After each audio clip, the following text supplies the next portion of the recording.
Zee 24 तास एक पाऊल पुढे. सीसीआयचे अध्यक्ष एन श्रीनिवासन यांचा जावई गुरुनाथ मय्यप्पनच्या अडचणीत भर पडली आहे. श्रीनिवासन यांचा मुलगा अश्विन यानं मय्यप्पनचे बुकिंगशी घनिष्ठ संबंध असल्याचं सांगत त्याला घरचा आहेर दिलाय. आपल्या वडिलांचा व्यवसाय गिळंकृत करण्याचा मय्यप्पनचा डाव असल्याचंही त्यानं अप्रत्यक्षपणे म्हटलेलं आहे. अश्विनला नेमकं काय म्हणायचंय ते पाहूयात.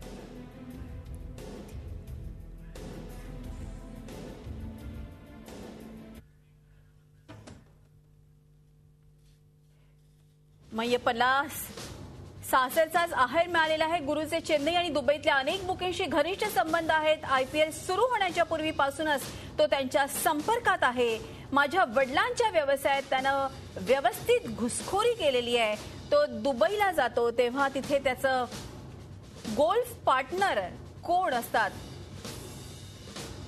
मी त्याच्यापेक्षा उच्च शिक्षित आणि अनुभवी असूनही माझ्या ड्रग ॲडिक्शनचं कारण सांगत या व्यवसायात आपण कसे कर्जबाजारी होतोय हे तो भासवत राहिलाय.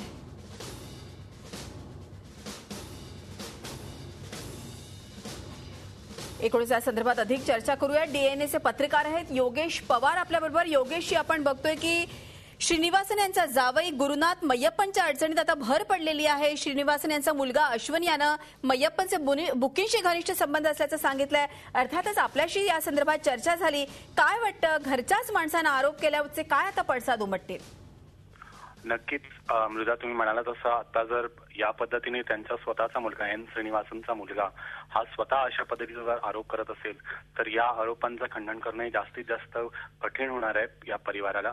आणि यांची समस्या वाढतानाच दिसतात आहेत. कारण आता सध्या त्यांनी सांगितलंय की बुकीज बरोबर यांचे संबंध हे आयपीएलचं सत्र सुरू झाल्यापासून नाही तर आयपीएलचं सत्र चालू होण्याच्या फार आधीपासून या जे मय्यप्पन आहेत यांचे संबंध बुकीज बरोबर होते.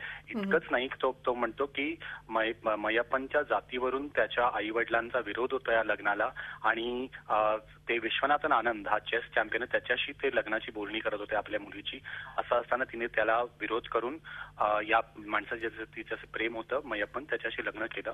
त्यामुळे तिला अनेक वेळेला घरातले जे त्यांचे मामा जेव्हा दगावले किंवा असे घरातले काही कार्यक्रम असतील त्याच्यामध्ये ते मुलीला बोलवायला त्यांची इच्छा नव्हती. असं असताना यांनी मदतस्थी करून त्यांना मदत केली आणि सांगितलं की नाही, आई वडिलांना समजून सांगितलं की तुम्ही आपल्या मुलीशी असं वागू नकात आणि त्यांना ऍक्सेप्ट करायला लावलं. पण हा म्हणतो की असं असताना हा माणूस माझ्या विरुद्ध कसं काय कारवाई करू शकतो आणि तो माझ्या जी ड्रग्सची समस्या होती 10 वर्ष जुनी ती समस्या पुढे करून तो हळूहळू माझ्या वडिलांचा पूर्ण जो व्यवसाय आहे तो काबीज करण्याचा प्रयत्न करत आहे.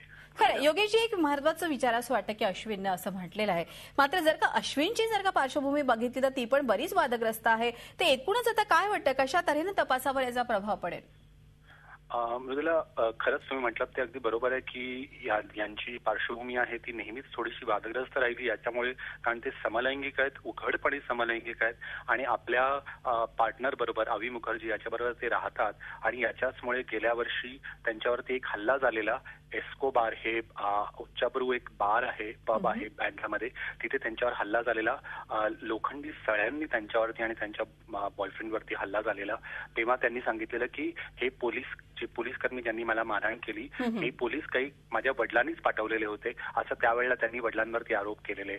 आणि गेले 10 वर्षापासून त्यांच्या परिवाराशी संबंध चांगले नाही आहेत आणि ते स्वतःच कबूल करतात की माझ्या बहिणीशी आणि माझ्या मेवण्यांशी माझ्या भाऊजींशी मी बोललो नाहीये एवढे वर्षांपासून. असं असताना त्यांनी माझ्या विरुद्ध या पद्धतीचं कुभांड मांडणं, माझ्या विरुद्ध काहीतरी बोलणं, प्रचार करणं हे चुकीचं आहे आणि या रागापायीच ते हे सगळं बोललेत आमच्या. अच्छा, योगेशजी, आपण आमच्या बरोबर राहा. एक महत्वाचं म्हणजे कीर्ती आझाद यांची एक प्रतिक्रिया त्यावरही आपल्याशी बोलायचं आहे.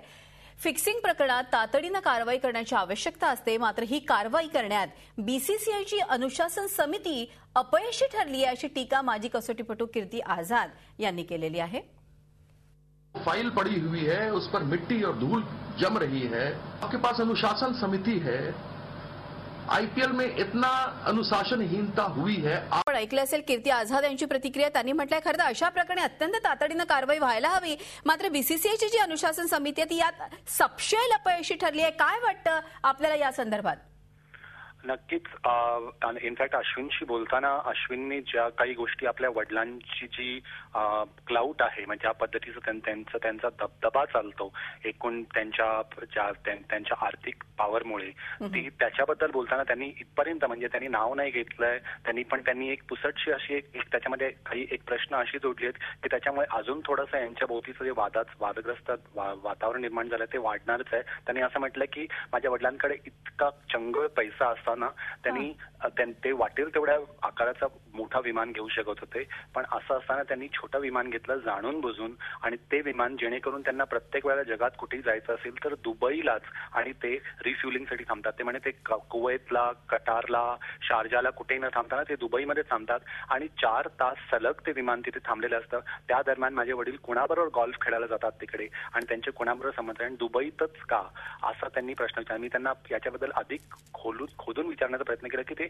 म्हणजे नेमकं कोणाबद्दल तुम्ही म्हणताय तर ते त्यांनी त्याच्यामध्ये स्पष्टपणे सांगितलं नाहीये पण ते म्हणतात त्यांच्याकडे कागदपत्र आहेत आणि पुरावे आहेत जे योग्य वेळेला ते बाहेर काढतील आणि ते त्यावेळेला ते लोकांसमोर आणतील. निश्चितच योगेशची ज्या तऱ्हेनं आपण अश्विनशी बोलत आणि अश्विनकडून कितीतरी वादग्रस्त असे मुद्दे बाहेर पडले अनेक महत्वाचे पॉइंट्स आपल्या लक्षात आले. तुर्तास धन्यवाद ही माहिती दिल्याबद्दल. आपण बघतोय की डीएनएसचे जे पत्रकार आहे योगेश पवार ते आपल्याला माहिती देत होते. अश्विनशी त्यांनी बोललं जे श्रीनिवासन यांचे चिरंजीव आहे आणि त्यांच्याकडून एक काही खळबळजनक माहिती पुढे आलेली आहे. ज्याप्रमाणे आपण बघतोय की एकूणच फिक्सिंग प्रकरणी मय्यप्पन हे जे आहेत हे यांचं जे सगळं लक्ष आमच्या प्रॉपर्टीकडे आहे. कुठेही जावई गुरुनाथ मय्यप्पनच्या अडचणीत त्यामुळे भर पडली आहे. मुलगा अश्विन यानं मय्यप्पनचं बुकिंगशी घनिष्ठ संबंध असल्याचं सांगत घरचा आहेर दिलाय आणि आपल्या वडिलांचा व्यवसाय गिळंकृत करण्याचा देखील मय्यप्पनचा डाव असल्याचं देखील अश्विननं अप्रत्यक्षपणे म्हटलेलं आहे. झी 24 तास एक पाऊल पुढे.